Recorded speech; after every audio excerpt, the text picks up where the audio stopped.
இனிய காலை வணக்கம் அன்பு நண்பர்களே.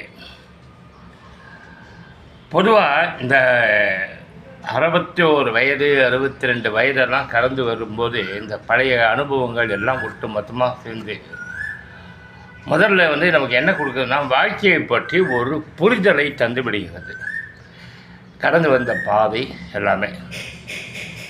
ஆனால் அதுக்கப்புறம் இருக்கிற பிரச்சனை என்னென்னா, நான் சொல்கிறது இது இந்த வீடியோ வயது முதிர்ந்த மூத்த குடிமகன்களுக்கு மட்டும்தான், இளைஞர்களுக்கு கிடையாது. வெற்றிடமாக ஆயிடுது, மனசு சூன்யமாகிடுது, ஒரு நிறைவடையாத தன்மையோடு ரொம்ப கஷ்டப்பட வேண்டியிருக்கு. பேரன் பேத்தி, சொந்த வீடு, வருமானம், இப்படி செட்டில் ஆகிட்டுருந்தால் கூட ஏதோ ஒரு நிறைவு இருக்குமோ என்னன்னு தெரியல. அவங்கள போய் இன்டர்வியூ எடுத்தாதான் தெரியும். ஆனால் என்ன மாதிரி ஆஃபில், அதாவது ஜெயிச்சனான்னு தோத்தனான்னு தெரியல. அடுத்து எந்த விதமான எதிர்கால பயம் வேறு இருக்குது.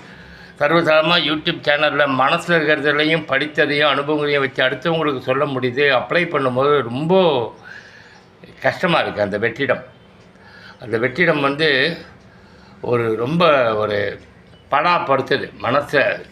என்னென்னா, மனசு தவிர்க்க முடியல. மனசு அது வேலையை கரெக்டாக செய்யுது. கடந்த காலத்துக்கு எதிர்காலத்துக்கு ஓடிக்கிட்டு புரிதல் வந்துடுச்சு. வாழ்க்கையை பற்றி மனம்னாலே என்னன்ற புரிதல் வந்துடுச்சு. மனசு இருந்தால் எண்ணம் வருது, செயல் வருது, செயல் மூலமாக விளைவு வருது. இப்படி எல்லா அனுபவ வாழ்க்கையையும் தெரிஞ்ச தெளிவு வந்துடுச்சு. ஓரளவுக்கு ஞானம் வந்துடுச்சு.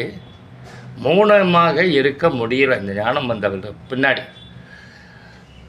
ஆனால் சொல்ல தோணுது, இதுக்கு ரெமடி எல்லாத்தையும் அப்படியே ஏற்றிக்கிட்டு அப்படியே புன்னகைத்த முறையோடு எதையும் கனவு வச்சுக்காமல் ஆசை விட விட ஆனந்தம் பெருகின்ற மாதிரி அப்படியே இருப்பது தான் சால சிறந்தது.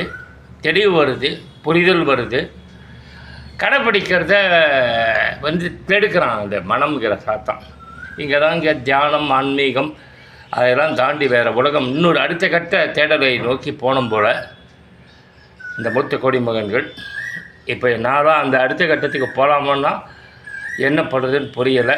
தியான பயிற்சிக்கு பொறுமை வேணும். பொறுமையோடு அந்த உள்முக தேடலில் ஒரு வேட்கை வேணும். அதெல்லாம் கொடுக்கணும் இறைவன். எல்லாமே இறைவனுடைய பிரபஞ்ச அருள். சரி, நன்றியோடு ஃபஸ்ட்டு இந்த நாளை தூங்குவோம்.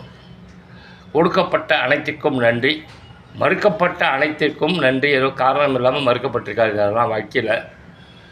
இறைவா, பிரபஞ்சமே, இந்த பொழுதே இனிய பொழுது எந்த விதமான சண்டை சச்சரவு இல்லாமல் யாருடைய மனக்கசப்பையும் உருவாக்காமல் இனிதே தூங்கட்டும். அவ்வளோதான், வேறு என்ன.